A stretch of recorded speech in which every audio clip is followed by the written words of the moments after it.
बिस्मिल्लाहिर्रहमानिर्रहीम। मेरा नाम मोहम्मद नफीस है और ये आपका अपना यूट्यूब चैनल है। पिछले लेक्चर के अंदर हमने इलस्ट्रेशन के बारे में पढ़ा था कि जो इंसर्ट का सब मेन्यू इलस्ट्रेशन है, इसमें हम online picture, shape, smart art, chart और स्क्रीनशॉट कैसे इंसर्ट करते हैं। आज हम ऑनलाइन वीडियो इंसर्ट करना, लिंक्स क्रिएट करना, कमेंट्स करना इस लेक्चर के अंदर सीखेंगे। ऑनलाइन वीडियो जो है या मीडिया जो है वो कैसे यहाँ पे इंसर्ट किया जाता है, उसके लिए आपके सिस्टम का इंटरनेट से कनेक्ट होना जरूरी है। जहाँ पर आपने वीडियो को इंसर्ट करना, वहाँ पे क्लिक करेंगे और ऑनलाइन वीडियो पर क्लिक कर देंगे। फिर यहाँ पर एक विंडो ओपन होगी, उस विंडो के अंदर यूट्यूब से रिलेटेड वीडियोस भी यहाँ पे आप इंसर्ट कर सकते हैं और इसके अलावा आपके पास अगर कोई कोड है तो वो आप यहाँ पे इंसर्ट कर सकते हैं। मैं यूट्यूब पे जाता हूँ और यहाँ पे मैं यूट्यूब की ऑप्शन में नॉलेज हब बाय सर नफीस लिखूंगा और सर्च करते हैं। जैसे हम इसको सर्च करेंगे तो ये नॉलेज हब चैनल से रिलेटेड जितनी भी वीडियोस हैं वो यहाँ पर शो हो जाएंगी। अल्हम्दुलिल्लाह चैनल हमारा रैंक कर गया हुआ है, जिसकी वजह से जो है यहाँ पर नॉलेज हब बाय सर नफीस लिखने से जो है वो वीडियो शो होती हैं। इसकी एक और चीज आपको चेक करवा देता हूँ मैं कि जैसे ही हम सर नफीस लिख के इसको सर्च करते हैं तो तब भी नॉलेज हब बाय सर नफीस की वीडियोस पहले पेज के ऊपर शो होती हैं। तो मैं यहाँ से ये वीडियो यहाँ पर इंसर्ट करना चाहता हूँ, इस पर क्लिक करूंगा और इंसर्ट कर दूंगा। जैसे हम इंसर्ट करेंगे ये वीडियो यहाँ पर शो हो जाएगी और इसको आप अगर रन करना चाहें तो ये रन भी करेगी जब नेट आपका कनेक्टेड होगा, क्योंकि हमने उस ऑप्शन के अंदर देखा था कि वहां पर ऑनलाइन वीडियो लिखा हुआ था या ऑनलाइन मीडिया लिखा हुआ था, इसलिए यहाँ पर नेट का कनेक्शन होना जरूरी है। जब नेट आपका कनेक्टेड होगा तो ये वीडियो जो है वो YouTube के थ्रू ही, क्योंकि हमने YouTube से ली है तो YouTube के थ्रू ही यहाँ पर रन करेगी।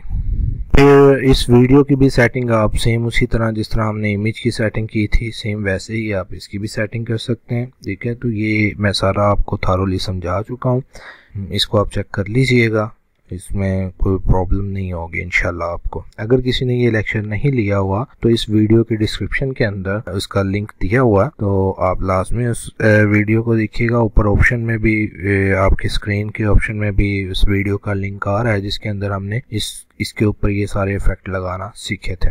हम दोबारा वापस चलते हैं इंसर्ट पर। इंसर्ट में हमने ऑनलाइन वीडियो को इंसर्ट करना सीखा, फिर इसके बाद हाइपर लिंक है। हाइपर लिंक क्या होता है? अब यहाँ पर मैंने किसी चीज के बारे में रिसर्च करके कोई डॉक्यूमेंट्स लिखे हैं या मैं कोई नोट्स बना रहा हूँ, बायोलॉजी के नोट्स बना रहा हूँ, फिजिक्स के नोट्स बना रहा हूँ और मैं यहाँ पर कोई रेफरेंस डालना चाहता हूँ। मैं चाहता हूँ कि भाई इस डॉक्यूमेंट के अंदर ये जो नाम लिखा हुआ है या जो भी यहाँ पे लिखा हुआ है, कोई इसके ऊपर आके क्लिक करे तो ये मसलन यहाँ पे लिखा हुआ है मैकेनिक्स। अब कोई मैकेनिक्स की डेफिनेशन देखना चाहता है तो आप अलग से कहीं पर इसी सिस्टम के अंदर मैकेनिक्स की डेफिनेशन लिख कर एक और डॉक्यूमेंट डाल देंगे, कोई यहाँ पे क्लिक करेगा तो वो डॉक्यूमेंट खुल जाएगा और उसके अंदर वो सारी डेफिनेशन शो हो जाएगी। या आप चाहते हैं कि इंटरनेट के ऊपर वो जो लिंक है वो इंटरनेट का हो, कोई आके यहाँ पे क्लिक करे तो वो वेबसाइट ओपन हो जाए और वहां पे वो सारी रिसर्च इसके बारे में लिखी हो तो वो भी काम यहाँ पे हो जाएगा। आपने करना क्या, आपने सिंपली इस वर्ड को सिलेक्ट करना है। सिलेक्ट करने के बाद हाइपर लिंक पर क्लिक करना है। हाइपर लिंक पर क्लिक करने के बाद अगर तो यहाँ पर कोई डॉक्यूमेंट पड़े हुए हैं, ठीक है, तो उन डॉक्यूमेंट्स में से किसी के ऊपर क्लिक करना है आपने और ओके कर देना है। तो ये एड्रेस उसका यहाँ पे आ जाएगा कि आपके कंप्यूटर के अंदर जहाँ पे वो डॉक्यूमेंट पड़ा हुआ, इसको ओके करेंगे तो ये इसका कलर भी ब्लू हो जाएगा और ये अंडरलाइन भी हो जाएगा। और जैसे ही कोई यहाँ पे आएगा तो ऑप्शन आ रही होगी कि कंट्रोल और क्लिक का बटन कंट्रोल प्रेस करके क्लिक को प्रेस करें तो ये वो डॉक्यूमेंट खोल देगा। मैं आपको करके दिखाता हूँ।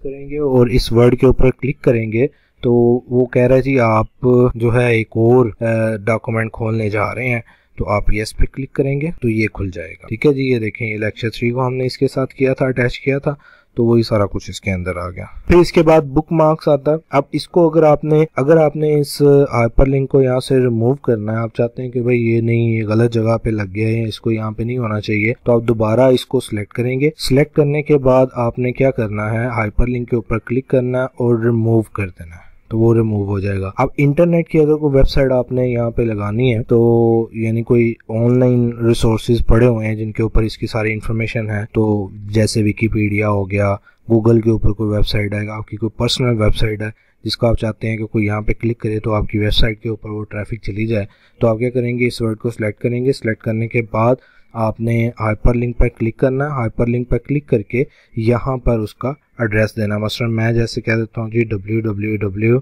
www.google.com है। जैसे ही हम यहाँ पे वेबसाइट लिखेंगे, इसको ओके करेंगे, तो अब यहाँ पर सेम वही काम फिर हो रहा होगा कि कंट्रोल प्लस क्लिक का वो कहेगा कि अगर आपने इसको ओपन करना है तो आप इस पर क्लिक करें। मैं कंट्रोल प्रेस करके इसके ऊपर जैसे क्लिक करूँगा तो ये हमारे पास क्या करेगा, अगर नेट आपका कनेक्टेड होगा तो ये वो वेबसाइट खोल देगा जिसका लिंक आपने यहाँ पे डाला होगा। तो ये आपके सामने गूगल जो है ये google.com ओपन हो गया। फिर इसके बाद नेक्स्ट हमारे पास आता है बुकमार्क। बुकमार्क क्या होता है, मैं एक नोट्स बना रहा हूँ या बुक लिख रहा हूँ और उस बुक के अंदर मैंने यहाँ पर जैसे कि आपको एग्जांपल देने के लिए ये पिक्चर एक इंसर्ट की हुई है। अब इस पिक्चर को मैं बुक मार्क करना चाहता हूँ, मैं इसके नाम को, ताकि मैं कहीं पर आगे अगर मेरे जैसे ये नोट्स पे आपको नजर आ रहा है यहाँ पे पेज नंबर 2 है ये, और टोटल इसके 132 पेजेस हैं। तो मैं यहाँ पर क्या करता हूँ, इसको बुक मार्क कर लेता हूँ। मैं कहता हूँ जी इसको पहले सिलेक्ट करना है, सिलेक्ट करने के बाद बुक मार्क पे क्लिक करना है। बुक मार्क पर क्लिक करने के बाद आपने इसको कोई नाम देना है। जैसे मैं यहाँ पे कह देता हूँ जी कि ये फिगर 1 है, और फिर उसके बाद मैं इसको स्पेस नहीं यहाँ पे देनी, ये आपने ध्यान में रखना है। बुक मार्क करते हुए आपने स्पेस नहीं देनी। ऐड करेंगे, अब ये बुक मार्क ऐड हो गया। और मैं अगर नीचे कहीं चला जाता हूँ, फर्ज करें जी मैं यहाँ पर काफी नीचे आ गया, और नीचे आने के बाद मैं दोबारा बुक मार्क में जाता हूँ और मुझे याद आता है कि यार मैंने उस पिक्चर के ऊपर थोड़ा काम करना था या उसके पास कोई डेफिनेशन लिखी हुई है वो चेक करनी है, तो मैं यहाँ पे फिगर 1 पे क्लिक करूंगा और गो टू पे क्लिक करूँ। जैसे ही मैं गो टू पे क्लिक करूंगा तो मेरा जो डॉक्यूमेंट के अंदर जहां पर फिगर 1 है ये उस जगह पर मुझे ले जाएगा, और वहां पर चाहे मैं 130 पेज के ऊपर हूँ ये मुझे ऑटोमेटिकली पेज नंबर 2 पे ले आएगा जहां पर हमारे पास ये फिगर मौजूद है। तो बुक मार्क का हमें ये फायदा होता है। बुक मार्क का हमें ये फायदा होता है कि हम जब चाहे जिन वर्ड्स को हमने बुक मार्क किया होता है, जो इम्पोर्टेंट वर्ड्स होते हैं, या हमने कुछ ऐसे वर्ड्स बुक मार्क किए होते हैं जिनके ऊपर अभी हमने मजीद लिखना होता है, लेकिन हम बाद में लिखने के लिए छोड़ देते हैं कि चलो इसको बाद में लिखते हैं, बाकी आगे काम करते हैं, और उसको बुक मार्क रख के जो है वो कर लेते हैं ताकि हमें बाद में याद रहे कि मैंने इस वर्ड के बारे में लिखना था। और अगर आप इसको डिलीट करना चाहते हैं यहाँ पे सिलेक्ट करके आप इसको डिलीट भी कर सकते हैं। फिर इसके बाद क्रॉस रेफरेंस है। क्रॉस रेफरेंस में क्या होता है कि अगर आपके मसलन ये आपने एक पिक्चर यहाँ पे डाली हुई है या कोई हेडिंग है या सब हेडिंग है, उसका रेफरेंस आप कहीं पर जाके देना चाहते हैं, तो आप क्या करेंगे, मसलन मेरे पास ये फिगर 1 है और मैं इसका रेफरेंस जो है वो यहाँ पर किसी और पेज के ऊपर देना चाहता हूँ, तो मैं जस्ट वहाँ पे क्लिक करूंगा और क्रॉस रेफरेंस के ऊपर क्लिक करूंगा। क्रॉस रेफरेंस पर क्लिक करके यहाँ से आके अगर कोई फिगर है, कोई इक्वेशन है, कोई एंड नोट है, फुट नोट है, बुक मार्क है या कोई टेबल है, जिसका भी आपने देना है आप उस पर क्लिक करेंगे। अगर आपने टेबल इंसर्ट किया होगा तो उसका नाम यहाँ पे आ जाएगा। अगर आपने कोई हेडिंग दी होगी, आपने एंड नोट यहाँ पे पहले से सेव करके रखा होगा, तो वो यहाँ पे आ जाएगा। अभी चूंकि यहाँ पे कुछ भी नहीं दिया हुआ, बुक मार्क मैंने फिगर 1 की हुई है तो वो यहाँ पे आ गई। मैं इंसर्ट करूंगा तो वहां पर जो है जहां पर मैंने क्लिक किया था वहां पर जो है वो बुक मार्क लिखा हुआ आ गया। तो यहाँ पर ये लिखा हुआ फिगर 1 जो है, जो कि मैंने बुक मार्क किया था, वो यहाँ पर लिखा हुआ आ गया। ठीक है, और मैं जैसे इसके ऊपर जाता हूँ तो क्लिक कंट्रोल प्लस क्लिक का हुआ उन्होंने कि आप अगर इसके लिंक को फॉलो करना चाहते हैं। मैं कंट्रोल दबाता हूँ और क्लिक करता हूँ तो ये उस जगह पर मुझे ले आएगा जहां पर ये फिगर 1 है।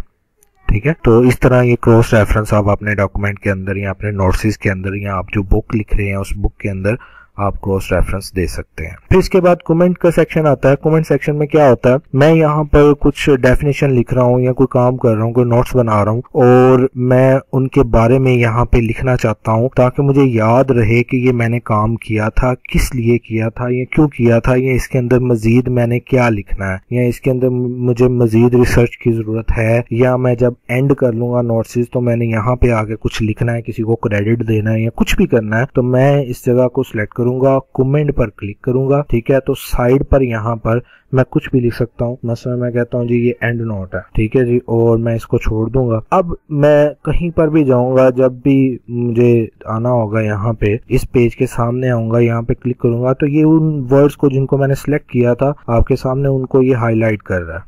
ठीक है, उसको हाईलाइट करके ये शो कर रहा है कि भाई ये वाले वर्ड्स हैं, इनको सिलेक्ट किया था आपने और इनको सिलेक्ट करके आपने ये लिखा था। ठीक है, इसी तरह आप पूरी बुक के अंदर जितने पेजेस हैं कहीं पर भी आपने नोट लिखना है, जिस तरह हम टेक्स्ट बुक के अंदर कोई टीचर एक खास नोट लिखवा देता है तो हम वहां पे वो नोट लिख लेते हैं, सेम वही काम आप यहाँ पर भी कर सकते हैं।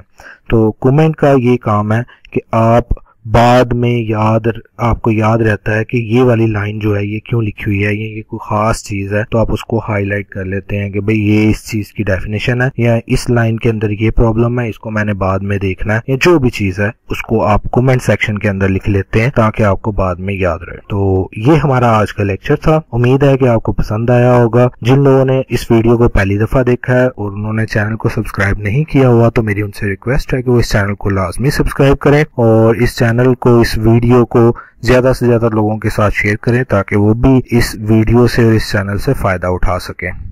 तो अपना बहुत सारा ख्याल रखिएगा, मुझे भी दुआ में याद रखिएगा। मिलते हैं इंशाल्लाह अगले लेक्चर के साथ। अल्लाह हाफिज।